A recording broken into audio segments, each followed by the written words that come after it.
नंदुरबारची एक बातमी बघूया। नंदुरबार जिल्ह्यातील अक्कलकुवा तालुक्यात केलखडी गावात विद्यार्थ्यांना शाळेत जाण्याकरता एका झाडाचा आधार घ्यावा लागतोय। या झाडाच्या आधाराने त्यांना नदी ओलांडावी लागते। ही घटना ताजी असतानाच नवापूर तालुक्यातील नेसू नदी पार करून अंत्यविधी करता जावं लागतंय। शेगवे या गावात लोकांना त्यांच्या नातेवाईकांच्या अंत्यसंस्काराकरता अशी नदी पार करावी लागते। धक्कादायक बाब म्हणजे स्मशानभूमीत जाण्याकरता पूलच नाहीये, अन्य कोणताही मार्ग नाहीये। त्यांना नदीतल्या वाहत्या प्रवाहाच्या पाण्यातूनच प्रवास करावा लागतो। ही नदी ओलांडावीच लागते।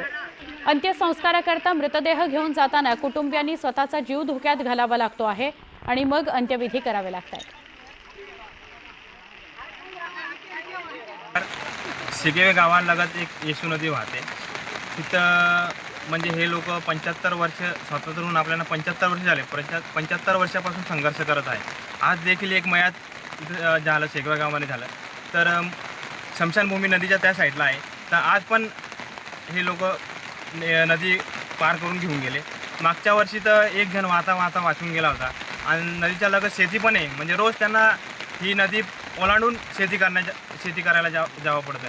तर प्रशासनाला विनंती की लवकरात लवकर याचा एक छोटा ब्रिज किंवा एक पूल बनवून द्यावा अशी आमची मागणी आहे। आमचे प्रतिनिधी निलेश पवार यांच्याशी आपण बोलूया। निलेश, न्यूज 18 लोकमतच्या माध्यमातून तूच ही बातमी सगळ्यात आधी समोर आणलीस की कसं विद्यार्थ्यांना शाळेत जाण्याकरता एक झाड क्रॉस करत जावं लागतंय, कसा जीव धोक्यात घालावा लागतोय आणि पाठोपाठ ही दृश्य सुद्धा अंगावर काटा आणणारी आहेत। शेतात जायचं किंवा एखादा व्यक्ती मृत झाला तर त्याचा अंत्यविधी करण्याकरता अशा प्रकारे नदी पार करावी लागते। काय नेमकं सांगाल? खरं तर मरणानंतरून यातना संपत नाही, अशातला हा सगळा प्रकार आहे। नंदुरबार जिल्ह्यातल्या शेगव्यामधला सगळा प्रकार आहे। इमाबाई वसावे यांचा मृत्यू झाला होता आणि ह्या शेगव्या गावाची जी अंत्यसंस्काराची भूमी आहे ती त्या नदीच्या नेसू नदीच्या पलीकडे आहे आणि नेसू नदीवर पूल नसल्यामुळे अंत्यसंस्कारासाठी नातेवाईकांना आणि त्या कुटुंबियांना मृतदेह पाण्यातनं अशा पद्धतीने धोकादायक पद्धतीने घेऊन प्रवास करावा लागलेला आहे।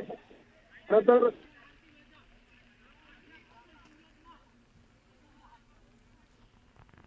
निलेश यांचा संपर्क तुटलाय आपल्याशी। अत्यंत धक्कादायक पद्धतीने मृतदेह न्यावा लागतोय आणि अंत्यविधी करावे लागतायत। ही गंभीर बाब त्यांनी समोर आणली आहे।